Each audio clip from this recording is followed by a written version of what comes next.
Welcome to the Innkeepers Podcast. We're glad you found your way here.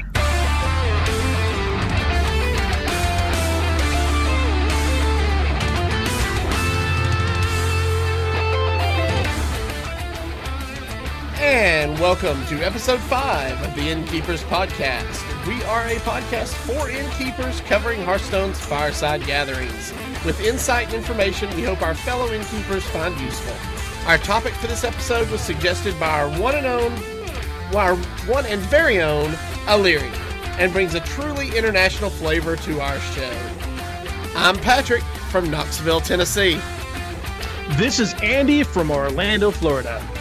And this is O'Leary from Halifax, Nova Scotia in Canada. And joining us today is our very special guest, Jasper from North Germany. Hi. We are super excited to have you here. Absolutely. Thank you for having me. Oh, you are more than welcome. And coming up here in episode 5, we are going to be talking about a lot of the aspects that happen when you're running a multi-venue event. Everything from what's cool about it, what's difficult about it, and the problems that arise. And don't forget, for all of your Hearthstone Innkeeper needs, make sure to visit the official Blizzard site, firesidegatherings.com, and our community resource website at hsinnkeepers.com. And so today's topics, they were inspired by the amazing multi-venue event that Jasper has been running. Well met. All right, before we get into talking about running multi-location events, we'd like to introduce you to our special guest, Jasper. So Jasper, tell us a little bit about yourself. How long have you been an innkeeper, and what's your favorite part about being an innkeeper? Okay, I've been an innkeeper, I was about to say, whatever, innkeeper from the beginning, basically. So we started in summer of 2013 or 14, I think. No, 14 was the year, right? So we started in that year, and then just with one Fireside Gathering in the summer and one to BlizzCon, and the one at BlizzCon was so big that we said, we need to do this monthly. So that's how we started. My favorite part about it is, well, for me personally, besides having all these people, like-minded people together, it's the journey for myself that this thing has become. It's brought me all over the world. It's the greatest hobby I've ever had to me.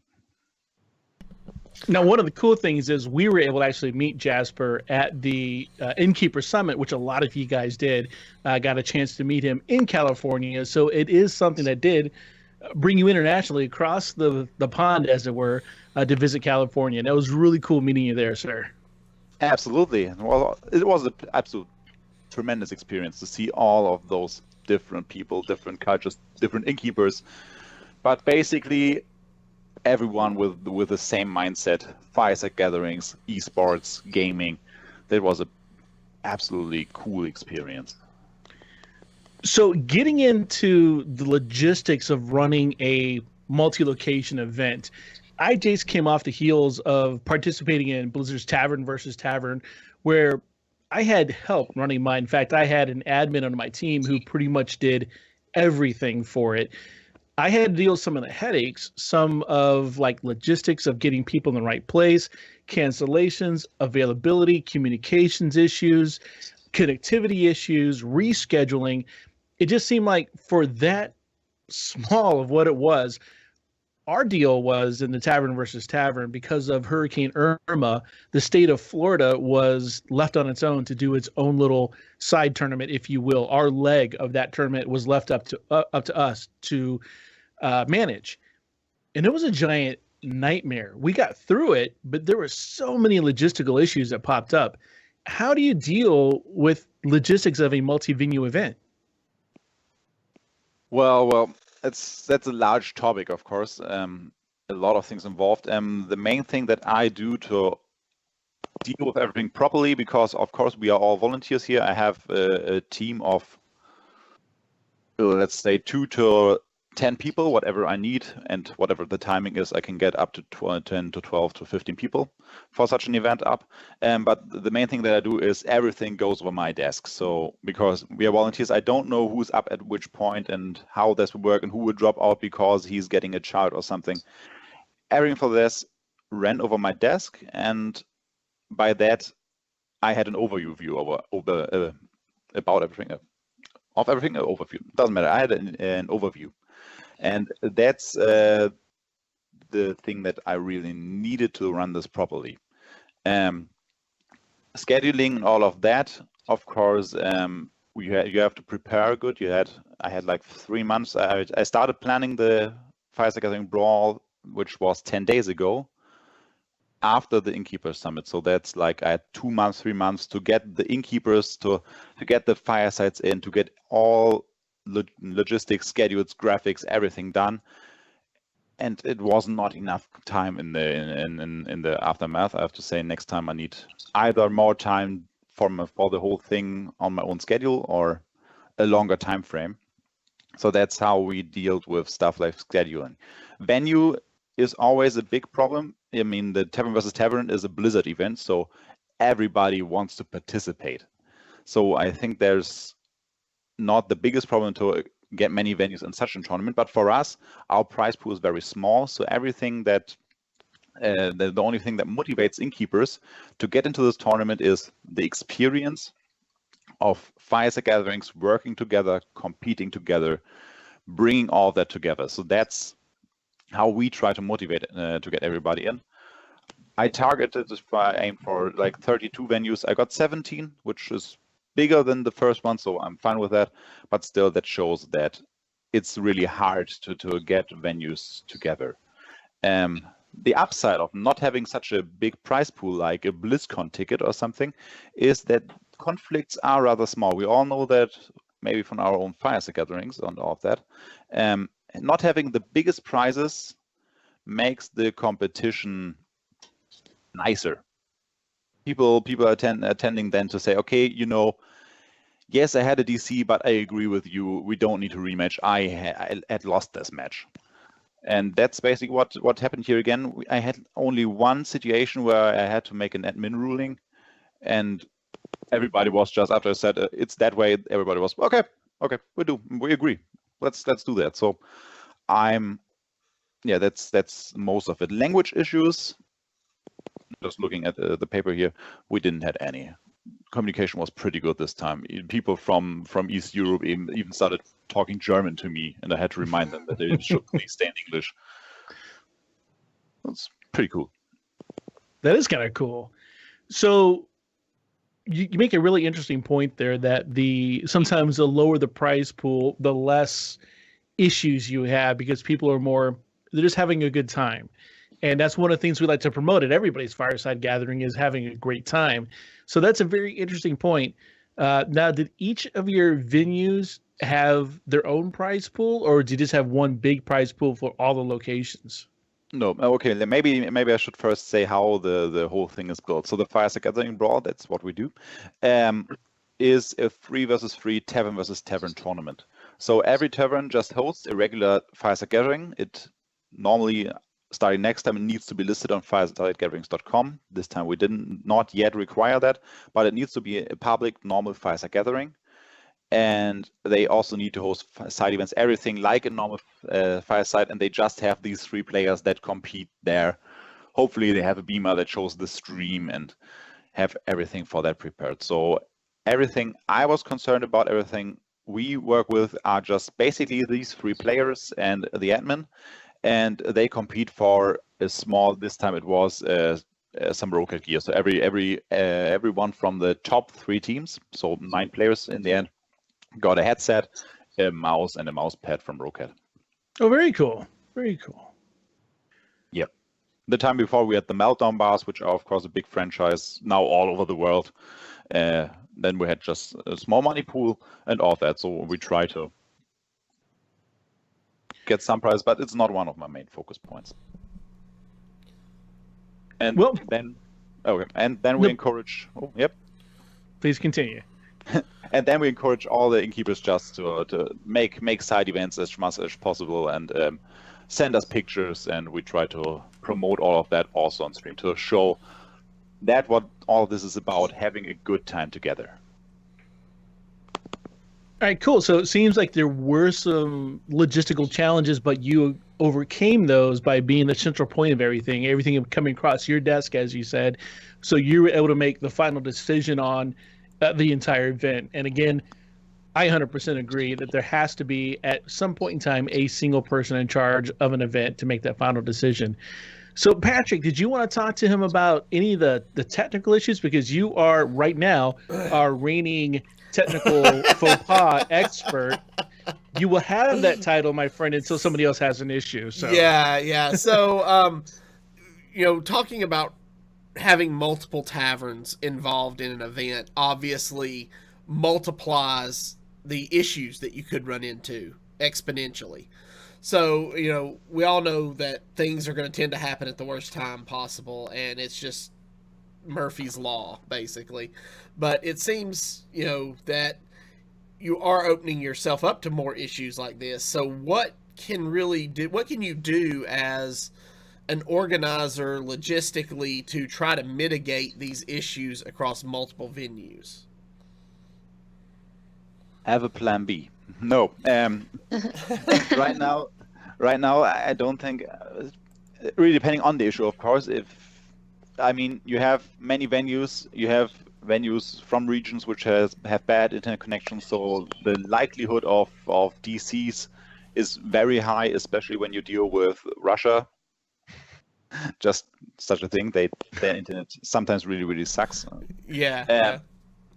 So there is just stuff you cannot do much about to prepare for, because eventually during this tournament people will disconnect. So all you can do, and you really need to do that, have clear rules, communicate these rules as early as possible and as clear as possible, and try to have not a situation where you have to make an unpopular decision or an unclear decision because someone didn't took a screenshot or anything like that.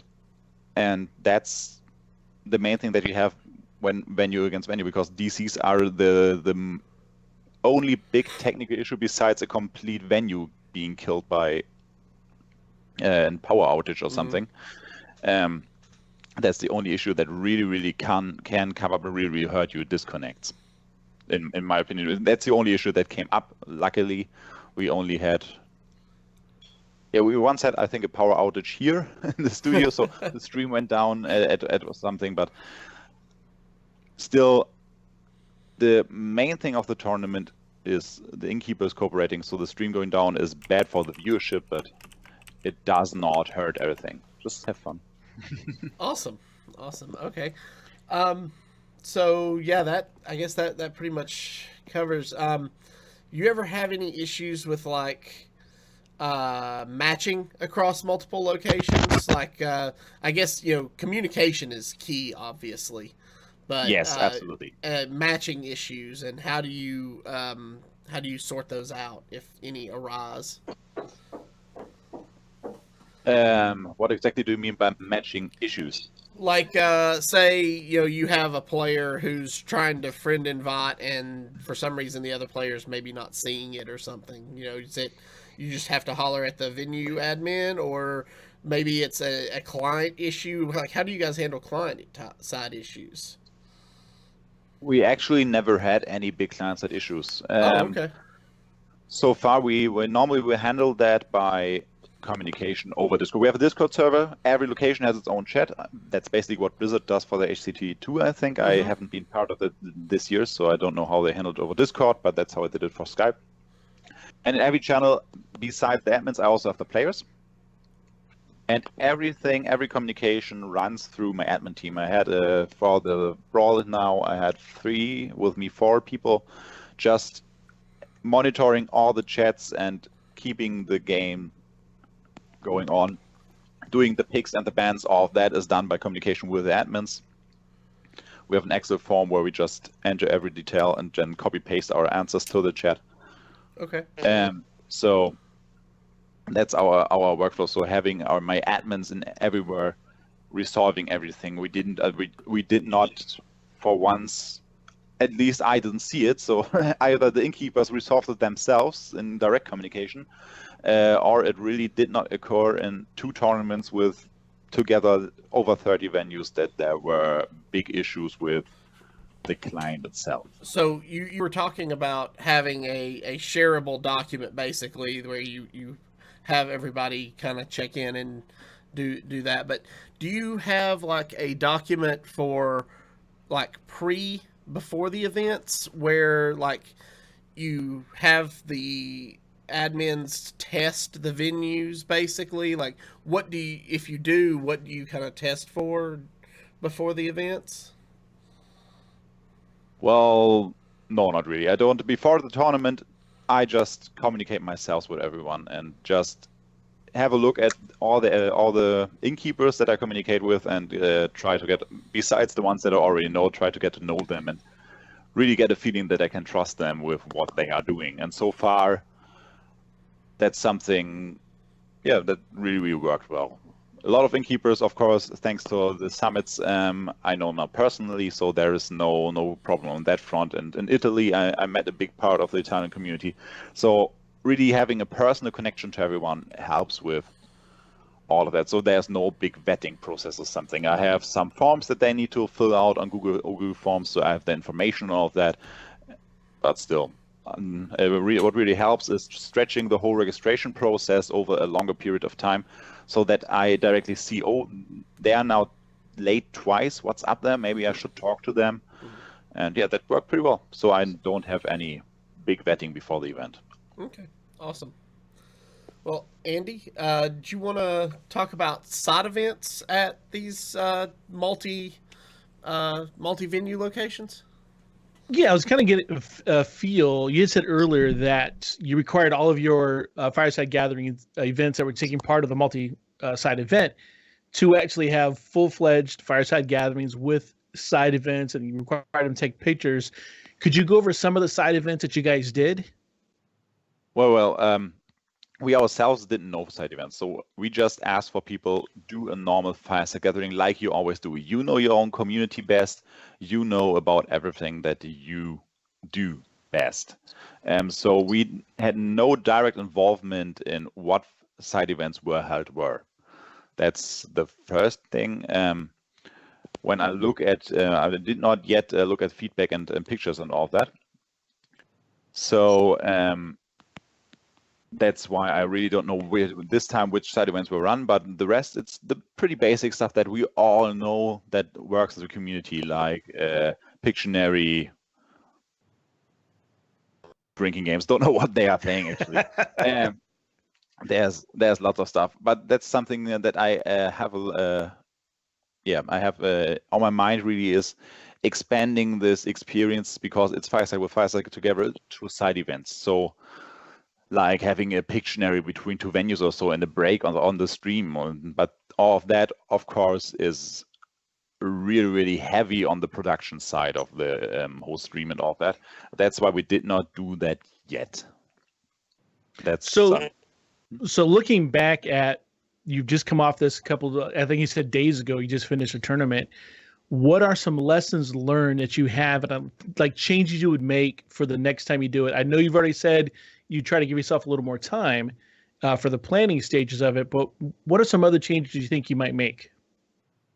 Well, changes that I'll make, more communication even with the innkeepers. That's something that I've learned, again, the hard way, that you really, really need to keep them entertained, keep them in the loop. I lost one or two innkeepers again, just in the communication at some point. They just I don't know, actually, I did not talk to them yet, but maybe they just didn't feel entertained anymore or whatever. So that's the main thing you have to do as admin and planner of this, keep the communication up and running. And that's something that was really horrible compared to the first broad. We switched from Skype to Discord, and it took a long time to get everybody on the other server. So the communication there was really slow. The chat was always empty. That felt bad. So that's one thing. And also giving the information out to the innkeepers and everyone in a more structured way. That's I really, if you look at my emails now back that I wrote in the past 2 months, that's really, really not structured well, was what I would say. So really have a schedule, a time plan. I want to send them this information at that point. I need that information so I can send them that at that point.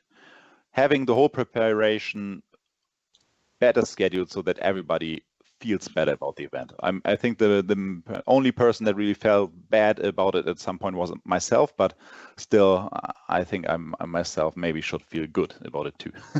No, we all should, and I think as innkeepers, we're toughest on ourselves. We're our toughest critics and toughest opponents as well.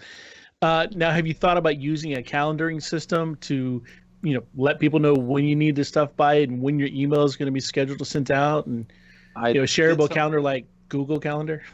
Well, I just attached in the registration email a table with all big dates, but I had to change the dates like 5 times or something because the first time the first deadline was hit and I only had 8 venues, so that didn't work. So I had to lengthen it for like 3 weeks, which pushed 2 other deadlines away. So there's a lot of dynamics there because we all, of course, are volunteering, at least most of us, so that's really, really hard, and I have a big understanding for everyone who says, I cannot answer you that yet. Yeah, and just, we didn't cover, but how long did the event take? I know it was a multi-site event, but what was the time period for the event? The overall event took, I think, 11 hours. Okay, so you get all done in one day. That's not horrible. Of course, because we don't have the funds that we can enforce multi-day Fireside Gatherings like Blizzard does, for instance, with the not Tavern Heroes, but the Tavern versus Tavern. No, the HCT. Sorry. Oh, HCT. Yeah. I mean, Tavern was also a multi-day event, but on different weekends. HCT and all that. These are 1 or 2 day events in a row. But most innkeepers, without sponsors funding all that, cannot find a venue that will host them for 2 whole days. Mm. That's why we have to push it into the smallest time frame possible. 9 hours for a normal Fireside Gathering is already a long time. So well, it seems like you did a really good job getting it all done in 11 hours. So congrats on that. Thank you. But it was planned for 9 hours, so. Well, not bad. I've seen worse, yeah. All right. So there was another big event recently that our own Illyri was a part of, and that was the Moose Cup, which was also a multi-tavern event. Illyri, why don't you tell us a little bit about the Moose Cup? I would love to tell you about the Moose Cup City Brawl. So actually, speaking back to the summit that Jasper mentioned earlier, there was like 5 innkeepers from Canada at the summit. It was amazing. And we saw Jasper's presentation on his Fireside Brawl that he does. And we were like, whoa, we should try and do something like that in Canada. So this, thank you, Jasper, for that inspiration. And the Moose Cup City Brawl is what we worked together to build. And we have the most amazing mascot called Steve. He's a moose. And we really have tried to have fun with it. Because also, you said, Root, we are our own worst critics. And the lessons I've learned over the years is if people aren't having fun, it just isn't going to turn out as well. Because things will go wrong no matter what. So we've really just tried to have a lot of fun with this, and we have run it so that every city held a qualifier to get 2 players, and they ran consecutive weeks. So I believe first it was Calgary, then it was Toronto, then Vancouver, and then Halifax's was 2 days ago. And so on the 21st of October, we're holding the City Brawl main event. And on that day, we're all going to be hosting a fireside in our city where our 2 players are going to compete in this online bracket. But addressing something Jasper said, and also what I saw Scott mentioning in our Twitch chat there about, you can do these really cool big events, but if not a lot of people are competing, is there going to be a big draw for other people to be there and to make the fireside a really big event?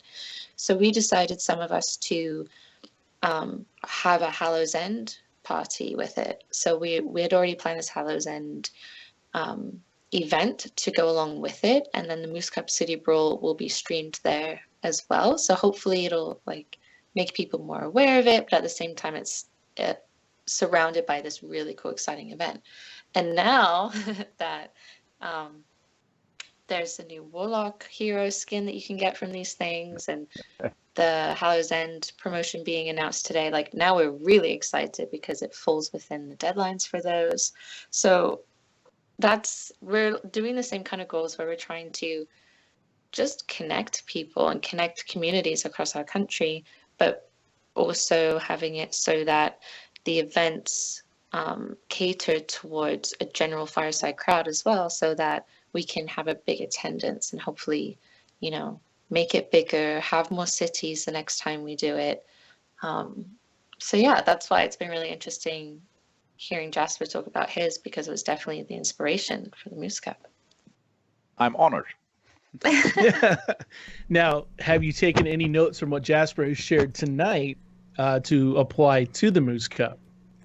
I definitely feel, because we started it, we have 4 cities, and we do want to expand it next time if we can. And I think, definitely hearing what Jasper has said about the deadlines for things and having a really clear communication structure, I think we'll definitely take that to heart and make sure that once we start expanding and having more cities involved, more taverns, that we'll definitely heed that advice, because I can definitely see how, that could be beneficial. Yeah. Well, I'm already thinking that, Avances and I are going to have to represent the United States and take both Canada and Germany on in the first completely global little, I don't know what we're going to call it, but That would be fun. I don't know what kind of mascot we're going to have. It's going to be, I don't know, some kind of smorgasbord. It had to be Patches. Oh, it'll be a That'd zombie of some kind.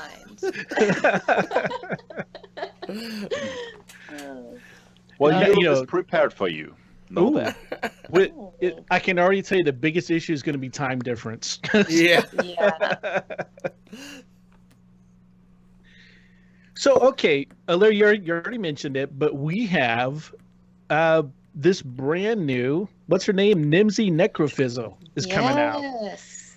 Now, we were all graced at the Innkeeper Summit to get a little sneak peek of her, and then we were sworn to secrecy, and it just killed me that entire time, wondering when they were going to release her. Was it going to be before BlizzCon? Was it going to be after BlizzCon? When was it going to be? And I really thought something was going to happen, because I don't know if you all noticed the changes they made to the Fireside Gathering website last week, where Innkeepers could only have one pre-planned event there for a bit. And I thought that had to do with a little bit of something happening. I thought that was a big hint to Nimsy actually being released. And it turns out, I don't know if they're related, but Nimsy's being released. Mm-hmm. So what are you guys doing for this? You guys doing anything special for it? I will start with you, Jasper. You guys do anything, any kind of fireside event coming up just for Nimsy? Well, we have a normal, already scheduled fireside on the 21st. So that's big luck. So we actually, this time again, we hit the time frame. We didn't have many firesides in Lübeck this year because I was mostly busy with all the international stuff. And also we hosted some firesides at other points. But this time we are there, we are in the time frame. So we will host a fireside. After running only competitive tournaments for the past, let's say, 2 years, we've now started to embrace more casual stuff. So yes, hopefully we will do something special for that brawl. But yeah, it's been like a brawl for this fireside. It's been announced like 2 hours ago or something. So I will maybe take more time than 2 hours to think about what we will do. And yeah, most of these 2 hours I spent cooking, so maybe.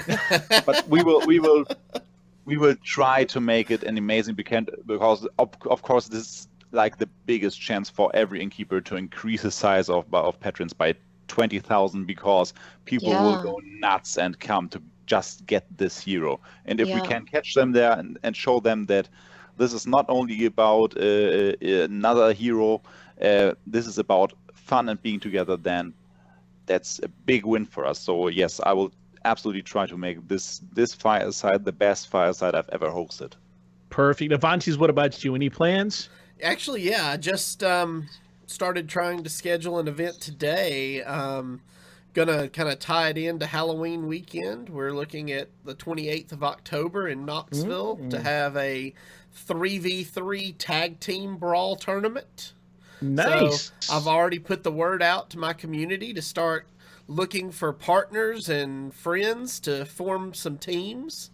And we're going to just have everybody come in, and we'll do like a, depending on how many teams we have, we'll probably do like a round robin where, each team gets to play each team. And during each round, we'll have the player that is on their device switch so that each player's account gets a chance to play in the Fireside Brawl, so everybody gets the Nimsy Necrofizzle. I like it. Oh, that's cool. That's Very good. clever. So that way everybody gets a chance and everybody gets the hero, and we just have like I said, it'll be extremely casual, laid back, just out to have some fun, and we'll probably have some prizes to give away to anybody that wants to come out and hang out with us for the day. And we're going to tie it all into Hallows End and have a spooky good time. Leary, do you guys have anything scheduled? 1 second, my niece is here. Sorry No about my worries. family's for Thanksgiving. I know. Happy Thanksgiving up in Canada. No wanna worries. say I'll hi? talk about, say hi. Want to say hi? Oh, my heart just melted. You're kidding me. Okay. We're done dinner. Okay, yes, I'll be out very soon. Come here, okay? I'll come play very soon. I just need 10 more minutes, okay? I'm so sorry, guys. 1 second. Well, family's always important. That's fantastic. She's So- adorable. She's 3, but yeah. It's like Sorry a about little princess. Does she play Hearthstone yet? Not yet. She will. You can't let her play. So do you guys have anything you planned for Nimsy here? For me? Yeah. Yeah. Oh, yeah. So the Moose Cup, we had already scheduled the main brawl event to be on the 21st. And it's actually so funny because it's myself, Julia, Justin, and Matt, the Canadian innkeepers that are part of the Moose Cup. And so this was literally Thursday last week that we were saying, I think 3 of us were going to do Hallows End theme with it to try and bring a bigger attendance. And then, it's just a few days later and this Nimsy's announced. So we're definitely going to be amping that up. I love themed firesides. I get into Love is in the Air, Hallows End last year. I had such a blast with it. I really like to go in on decor and just, especially around Halloween, because you can get a bunch of little treats for your attendees to have, and they're usually not too expensive, because you can get these big boxes of candies that are individually wrapped, which is always good for a public event instead of just having an open kind of candy bowl. So yeah, I'm really excited. I'm gonna Hallows ended up. I'm gonna do a costume contest. So if you come in costume, you'll be entered into a raffle for something really cool. Just fun stuff like that. And I really love, Patrick, what you're going to do about making them switch so that they'll get it. I think that's actually really clever. So definitely going to do tag team tournament and just have a lot of fun with it, Maybe come up with some cool Nimsy themed activity, side event that people could participate in. I think that could be fun. Your niece actually sounded like she would be a pretty badass Nimsy. Right? She probably would be. So I too happen to have my normal third Saturday of the month fireside on the 21st. So we lucked out with that. But now I'm thinking I need to go find myself one of those pink wigs with the ponytails or pigtails, whatever Nimsy's got. So I'm going to try to make some, not for me. I'll let Scott do all the dressing up. Oh, if Scott can pull off a Nimsy, that'd be awesome. But no, just for our patrons to come in and, we have a little photo area always set up, but they could do a little bit of self-cosplay, if you will. But I'm definitely stealing Patrick's idea as well. I'm going to be letting him swap out on their tournaments. What to get together offline and actually put together something, maybe post it up in the Discord, Patrick, so everybody can see what your actual plan is for that. That'd be awesome for us there. And as luck would have it, this is just crazy talk. We happen to be having another fireside gathering that was already scheduled ahead of time on Thursday, November 2nd, which is the day right before BlizzCon. We're having the fireside gathering at Con Before the Storm in Anaheim, California, at the Hilton. And now that means anybody who goes there can come to Con Before the Storm and get, if they don't have it yet, they can. And there's nothing planned for it whatsoever. It's just basically show up, and we'll be doing tavern stuff. All the tavern brawls that have available. So you'll be able to get an MC. But there's like no tournaments right now playing because that would just be way too much for me of a logistical issue. We'll have to see how it goes. So we lucked out on that one. It's going to be a great time. Wow, yeah, that is perfect timing. And yeah, that just definitely, like, I was planning on probably hosting a BlizzCon viewing party, as I usually do, but that's within November 5th. So that's very clever on Blizzard's behalf, because maybe you can't get something in place as an innkeeper for Halloween, but you can do something around BlizzCon and have a viewing party, and then get people to unlock Nimsy that way.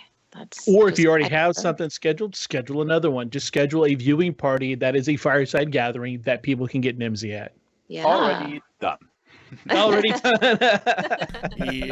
Yep. Yeah. It's hard to get to the BlizzCon as German, but we always do like a 2-day viewing party at our location there. Yeah. Even though it's in German time, it runs till 5 a.m. I think, but right.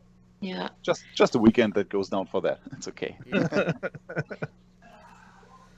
We do have some. I'm sorry, Monty. We have questions. I was actually just gonna say we have a question from the Twitch chat. It was sent to us by Bites HS. He said, and we kind of talked about this a little bit, and O'Leary kind of alluded to it, but he said, for the 2 Tavern v Tavern events I was part of, the gathering seemed to suffer from a lack of attendance. Do you think when the focus of the event is Tavern Champion competition, perhaps people are less likely to come out and be a part of the event if they are not directly competing? So what are your thoughts on this, Jasper? How do you get regular, just non-competitive players out to compete when you're running a competitive focused event like that? Well, that's something that I said earlier, and that's something that I really embrace and think. Every Fireside Gathering is special. I don't do big I don't have any guidelines for Fireside Gatherings that participate, what they should do and how they should do it. All I require is, guys, please make a normal Fireside Gathering. Besides that, like always, just do your own thing, your amazing thing that you've done like 20 times. The people love it. Don't change anything about that. And have the Fireside Gathering Brawl or whatever cross tournament just as the cherry on the top. Have the stream there and something like that, and that's it. I don't want the Fireside Brawl to be... I want it to be the main focus, of course, but I don't want it to overrule everything that the Innkeepers do, because it's just a part of it. And for the Fireside itself, I think still the normal guests and all that, that's just the bigger thing still. So that's what we do. Of course, also our tournament is still so small that nobody really cares about it. I think most people, like when a venue in Poland hosts our tournament, they are just, hey, we have a Fireside Gathering, and it's also that, and people will mostly ignore that part until they are there and see, hey, okay, there's something, these 3 guys that are freaking out at that 3 laptops, what's going on there, but they are still at their own fireside. So not destroying the character of the individual fireside by pressuring the big tournament on top of it and just crashing it. That's the way that I try to do it. So we did exactly the same thing, where on one of our events we actually had 2 teams. We were able to enter into the Tavern versus Tavern tournament, and on one of the Saturdays where we had our regular event scheduled, we also had to have both of our teams play each other that particular Saturday, and we just made it a part of our Fireside Gathering. In other words, our tournament, as far as our players, our local patrons were concerned, that was the main focus. We said, oh, by the way, off in the stream over here, you guys can see through the glass window, these 2 teams are playing each other, but they're doing their own thing, and they'll come join us later. Our focus is what's going on here now. And so it was kind of a neat thing that was happening at our Fireside Gathering, but our gathering was the primary reason we were there. Yes, that's also how we handled it for the HCT, for the preliminaries 2 years ago. Just the main focus of the whole thing was our own local inside tournament. We had the stream and we had the pros, but the pros were completely separated, like 100 meters away in a very different room, and just showed up once a while. So that's how it should be done. Have the focus on your local event, have the other thing there, have it in a nice spot that everybody can see it, that everybody who wants to see it can really enjoy it, but don't pressure it on your normal people who are there to have just a good time with their all-time same friends. Awesome. All right, that sounds good. So, do we have any questions in the podcast chat from Discord this evening? No, not a single one. Sorry, it is. Okay. It's a ghost town in there. I'm guessing Mars missed the memo. Marsped didn't. It's gonna be so sad. He's our number one. Yeah. Well, as always, this show will be available on our YouTube channel shortly after we wrap, so everybody will be able to catch it there. But let's talk about recapping what we've talked about today. So, on today's episode 5, we did talk about the logistics of running a multi-location event. We talked about dealing with issues that might arise from those, how to keep our patrons entertained, and our upcoming NIMSY events. So, get out there. If you haven't scheduled your event yet for the Firesides for NIMSY, get out there and do that now. There's a lot coming up. We're going to have another great episode for you next week. We're still working out our details on who and what that's going to be about. But Definitely let us know. Yeah, if you guys have anything you want us to talk about, let us know. So, all right.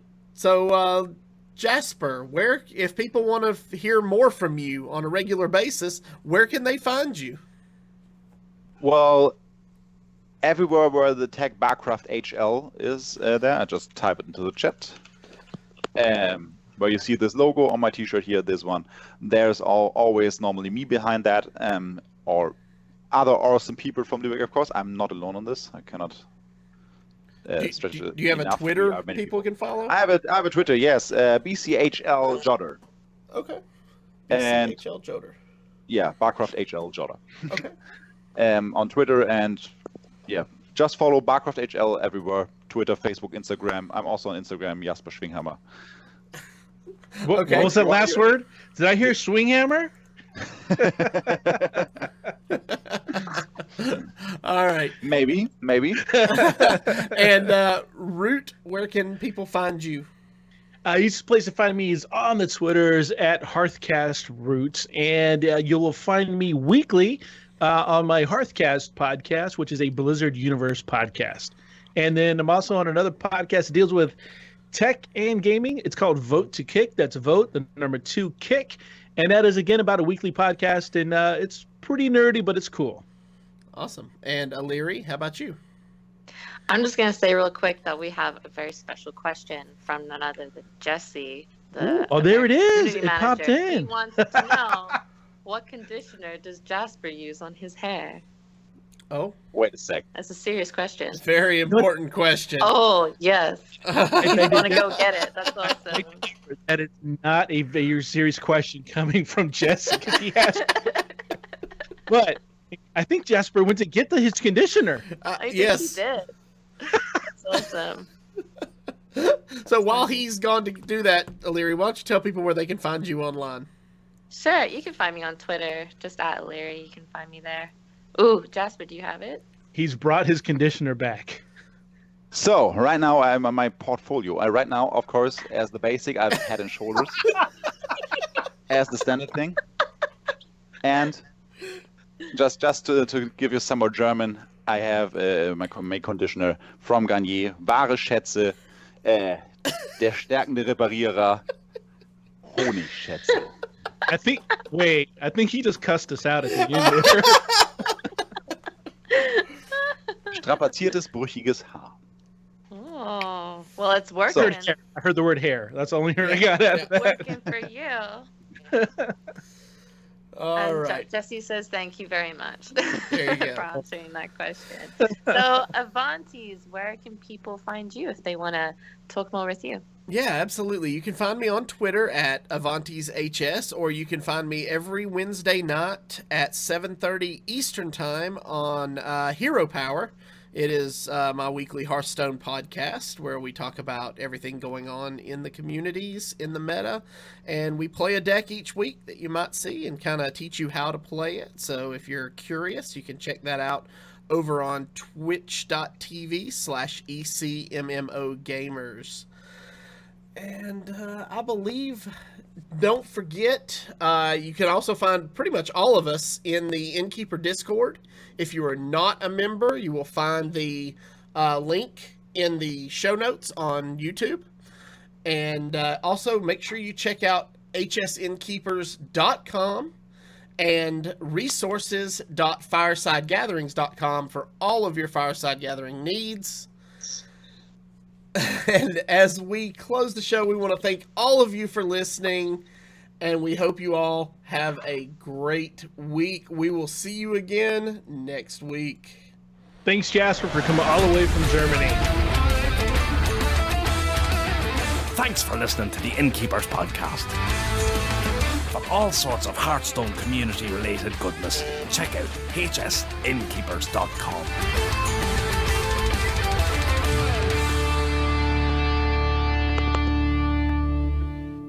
Ah, come on now. Are you just roping me along? Swing hammer!